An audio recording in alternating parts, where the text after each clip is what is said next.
really happy and fortunate to be with you here with the esteemed representatives of the Islamic world.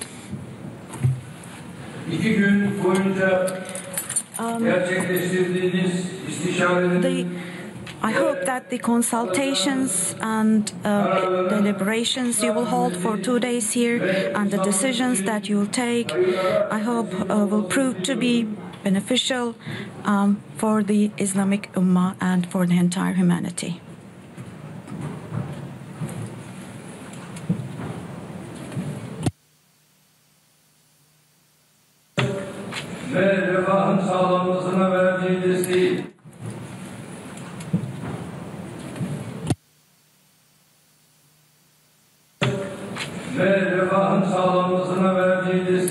I'm sure that you will once again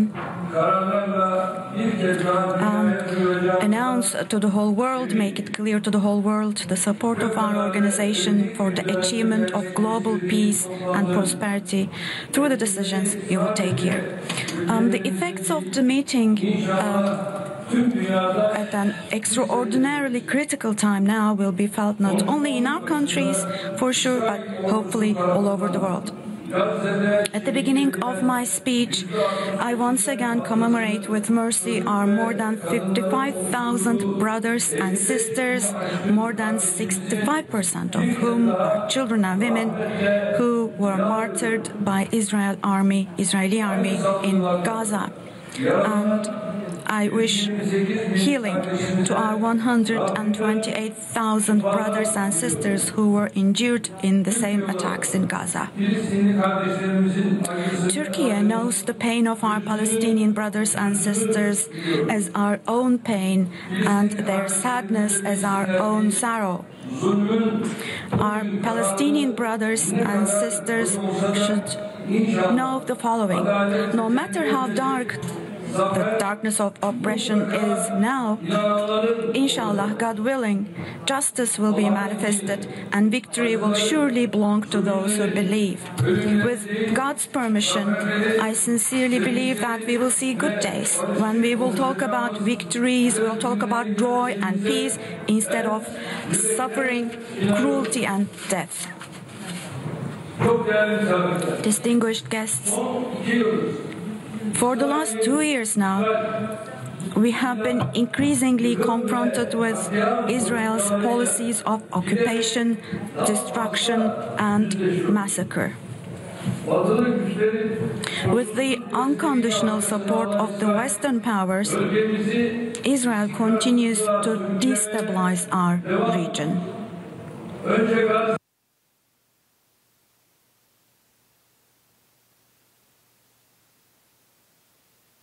First, they attacked Gaza and the West Bank. They have turned Gaza into a gigantic wreck in front of the eyes of the entire world. They have been bombing health facilities, schools, mosques, and churches. They have brutally slaughtered people who were waiting in line for help just to buy a sack of flour, a bowl of soup, or just a loaf of dry bread. Every day, hundreds of innocent civilians, mostly children and women, mind you, are deliberately martyred by Israeli forces. For 21 months now, our 2 million brothers and sisters living in Gaza have been struggling to survive in poor conditions that go far beyond even the concentration camps of the Nazis. In addition to Gaza, Israel also targeted Lebanon, Yemen, and Syria. In addition to air bombardments, they have tried to incite different groups within Syria against the government. So they have tried to trigger turmoil in Syria as well. And now,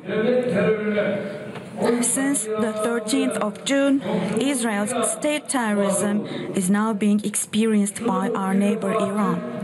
I would like to say the following clearly. With all these attacks, the Netanyahu government has once again proved that it is the biggest obstacle in front of regional peace.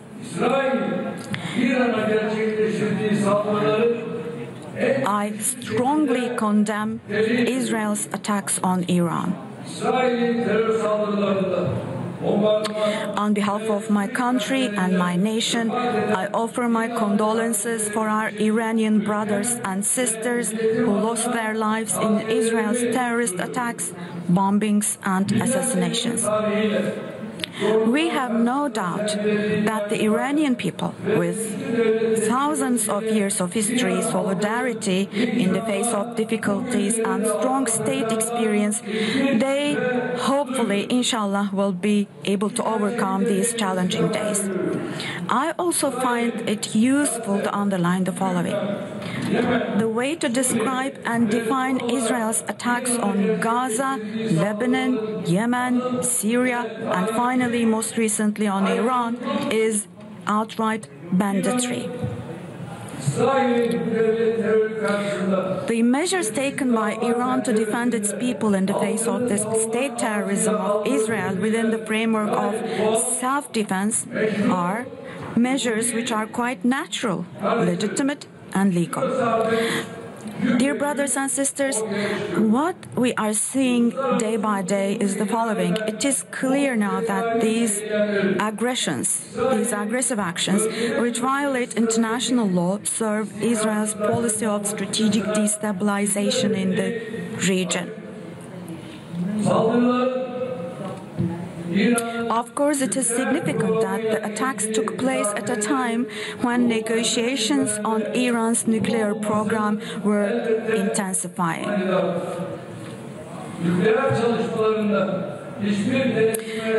Israel is not subject to any control or audit for its nuclear activities and does not care about anyone in terms of transparency. So it is a great hypocrisy for them to talk against the parties to the Treaty on the Non-Proliferation of Nuclear Weapons.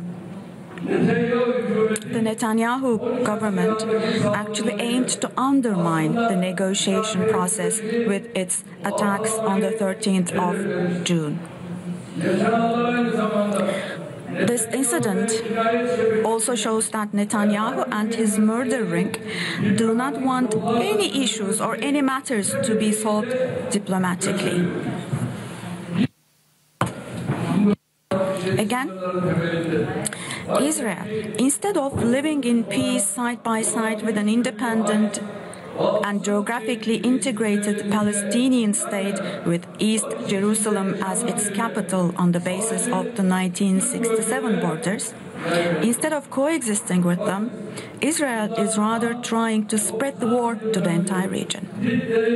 Just as the spark ignited by Hitler 90 years ago set the whole world on fire from the Pacific to the Atlantic, from the Indian Ocean to the North Sea, today, similarly, Netanyahu's Zionist ambitions have no other purpose than to drag our region and in fact the whole world into a big disaster.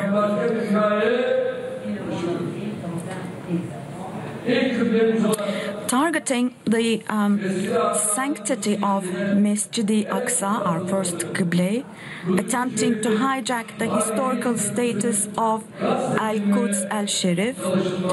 Now, these are intentions to divide our region with some maps in mind. And these even now being talked about in the public. We see all of these as moves of an insidious plan.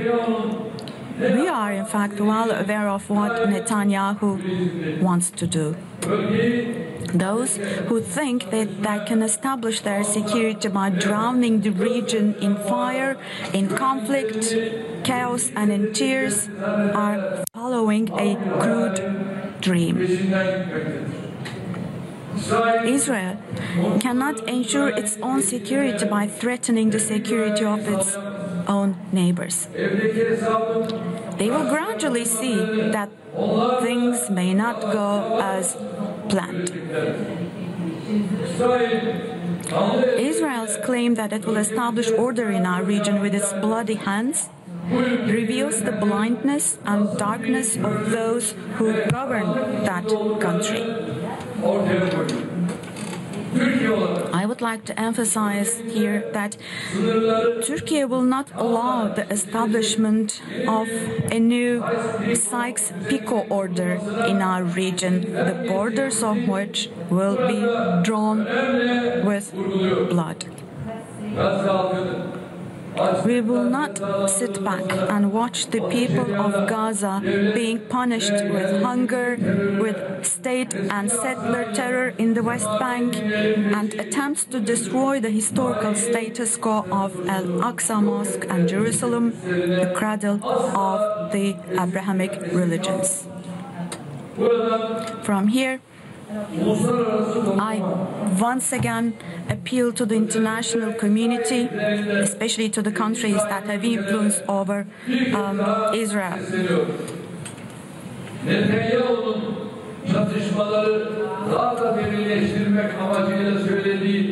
No one should pay attention to Netanyahu's poisonous words wrapped in praise in an attempt to exacerbate the conflict. Our region cannot afford a new war or instability. What we need is common sense, restraint, caution, never to fall into the hiddlenesses of covering up a wrong with a bigger wrong. Today, let's emphasize once again that the solution lies in diplomacy and in dialogue. We are in fact ready to do whatever falls on us, including facilitation. Since the 13th of June, we have made serious efforts to restore calm. And we have really made some efforts. Inshallah, hopefully, we'll continue these contacts patiently until we get actual results.